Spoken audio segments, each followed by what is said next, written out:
सकते हैं। आज इस टाइम पे विमेन को इम्प्योर कंसिडर करना करेक्ट चीज है। पीरियड वाली महिला से यदि आज भी आप अचार बनवाएंगे तो उसके हाथ का अचार खराब हो जाएगा। But how it could be possible, like science तो ये चीज नहीं मानती। अस्सलाम वालेकुम रहमतुल्लाह नाज़रीन, आज की वीडियो का टॉपिक हमारा कुछ अलग है, मुख्तलिफ है, बहुत ही इंफॉर्मेटिव वीडियो है। इस वीडियो के बारे में डॉक्टर ज़ाकिर नाइक साहब का क्या ख्याल है, क्या राय है, किस तरह रिप्लाई दिया है डॉक्टर ज़ाकिर नाइक साहब ने। बस वीडियो शुरू करते हैं। वीडियो प्ले करने से पहले एक छोटा सा रिक्वेस्ट, अगर आप हमारे चैनल पर न्यू है तो चैनल सब्सक्राइब करना बिल्कुल ना भूलिएगा। वीडियो को लाइक कीजिए, शेयर कीजिए। जी, जैसे अभी अभी आपने बताया कि अगर हम पीरियड्स में भी हैं तो भी हम तुलसी की माला धारण कर सकते हैं, तो हाँ, तो उसके बाद ऐसा क्यों कंसीडर होता है जब एक विमेन मेंस्ट्रुएशन टाइम पे होती है तो उसे क्यों फिर अनप्योर कंसीडर करते हैं, जबकि जो हमारी माता रानी है वो खुद भी तो एक फीमेल है, और जब वो अपने आसन पे होती है और जब वो सबको इक्वालिटी से ट्रीट करती हैं तो लोग क्यों फिर उस समय इनइक्वालिटी से ट्रीट करते हैं। इस कंटेक्स्ट में आज इस टाइम पे विमेन को इम्प्योर कंसीडर करना करेक्ट चीज है। जरूरी नहीं है, फिर भी भगवान, क्योंकि वो अशुद्धि का टाइम है और बैक्टीरिया है, इसलिए आज भी कुछ लोग दूरी बना के रखते हैं। इसका एक प्रत्यक्ष मैं एग्जांपल आपको दूं। जो महिला पीरियड से होती है, यदि उस महिला से आप अचार बनवाएंगे, आप प्रैक्टिकल करके देखना, पीरियड वाली महिला से यदि आज भी आप अचार बनवाएंगे तो उसके हाथ का अचार खराब हो जाएगा। But how it could be possible, like science तो ये चीज नहीं मानता ना कि ये कैसे साइंस ही तो बोल रहा हूँ मैं साइंस ही तो हो सकता है। ये कोइंसिडेंस भी तो हो सकता है कि जनरली कुछ एटमॉस्फेयर ऐसा हो गया जिस वजह से वो खराब हुआ। कोई बात नहीं, आप प्रैक्टिकल कर लो ना, आप प्रैक्टिकल कर लो ना, आप दूर है ना अचार दूर है। कि इस्लाम पाक नापाक में बहुत मानता है। अभी जब बहनों माताएं एमसी पीरियड में रहती है तो उनको नमाज अदा करने का मौका नहीं दिया जाता जहाँ तक कि वो पीरियड में है। और फिर जब इंसान माता के अंदर में उसका जन्म होता है तो वही एमसी पीरियड्स में जो एमसी पीरियड का जो मटेरियल है उससे इंसान की जिस्म बनता है। तो फिर क्या हमारा पूरा शरीर पाक है या नापाक है, इसके बारे में समझाने का प्रयास कीजिए। भाई साहब का बहुत अच्छा सवाल है।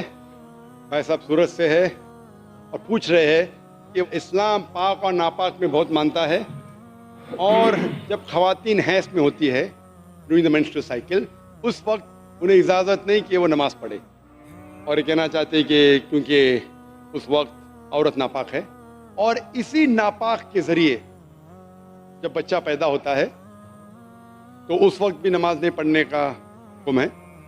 और इसका मतलब ये, क्या हर इंसान नापाक पैदा हुआ?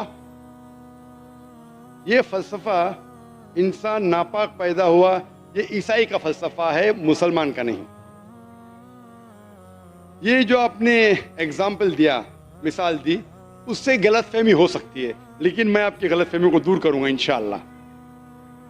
क्योंकि मेडिकल डॉक्टर हूं, मैं जानता हूं कि औरत जब हैज़ के वक्त होती है during the menstrual cycles, there are various psychological changes, जो दिमाग की जो चेंजेस होते हैं psychological, many physiological changes take place.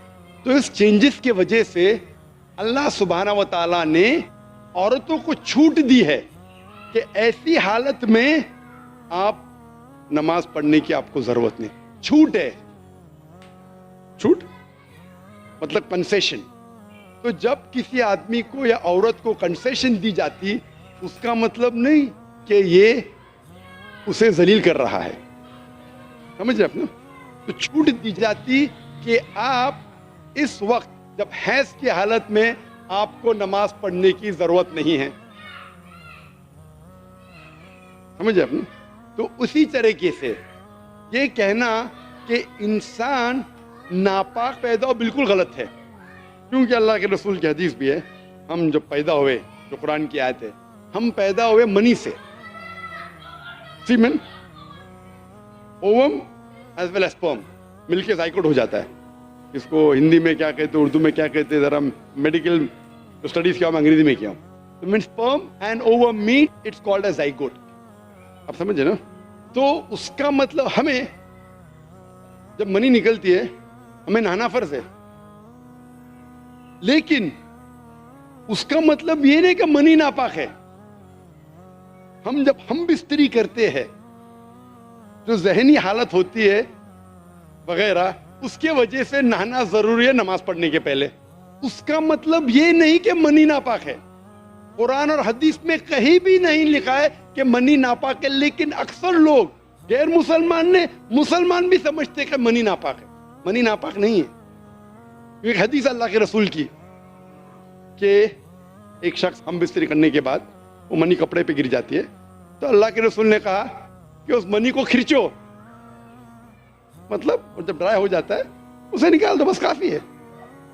तो ये कहना कि मनी नापाक है, ये हमारी गलतफहमी है।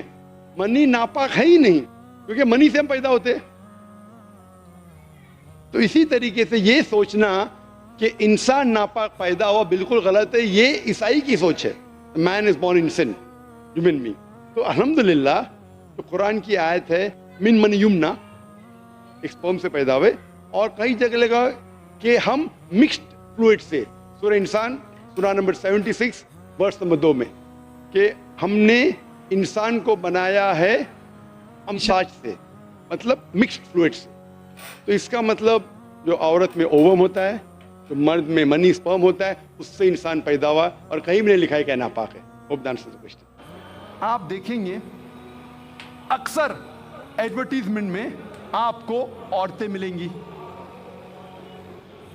जो चीज औरतें इस्तेमाल नहीं करती उसमें भी औरतें मौजूद है। मिसाल के तौर पे आप अगर मोटरसाइकिल की ऐड देखेंगे, कितने खवातीन, कितने औरतें दुनिया में मोटरसाइकिल चलाती है, कितने, फिर भी मोटरसाइकिल की ऐड में आप औरतों को देखेंगे। एक बहुत फेमस ऐड थी, मुझे किसने कहा था, BMW मोटर गाड़ी की। एक गाड़ी है BMW, जो नौजवानों में बहुत फेमस है, बहुत मशहूर है। आमतौर पे मर्सिडीज को माना जाता है बहुत अच्छी गाड़ी, लेकिन नौजवानों में BMW, वो और तेज है, उसका पिकअप अच्छा है, तो नौजवान पसंद करते हैं BMW गाड़ी, और तेज और पिकअप, वेरी फास्ट कार।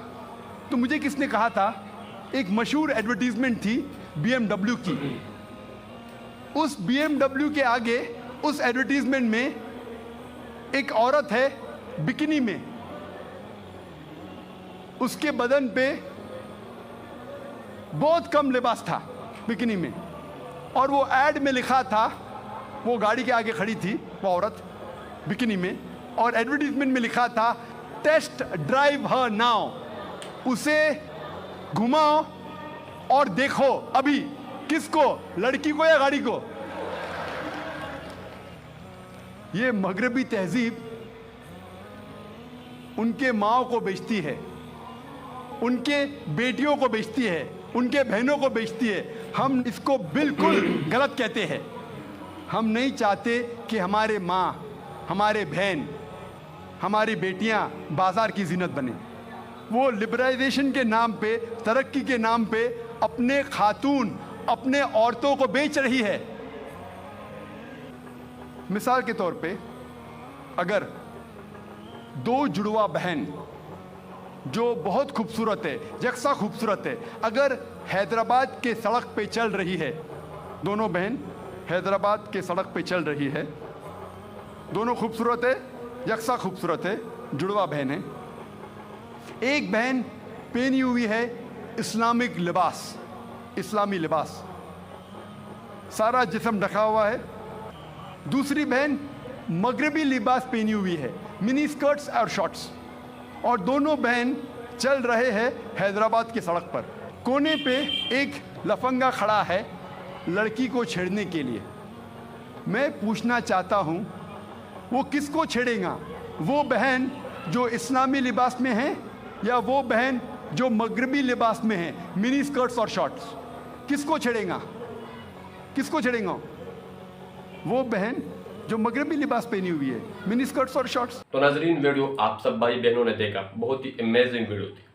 तो नाजरीन, इस तरह खूबसूरत वीडियोस के लिए इस चैनल को ज़रूर सब्सक्राइब कीजिए, क्योंकि इस चैनल पर आपको मिलेगा बहुत ही खूबसूरत और शानदार वीडियोस, रिएक्शन वीडियो। तब तक के लिए अल्लाह हाफिज़।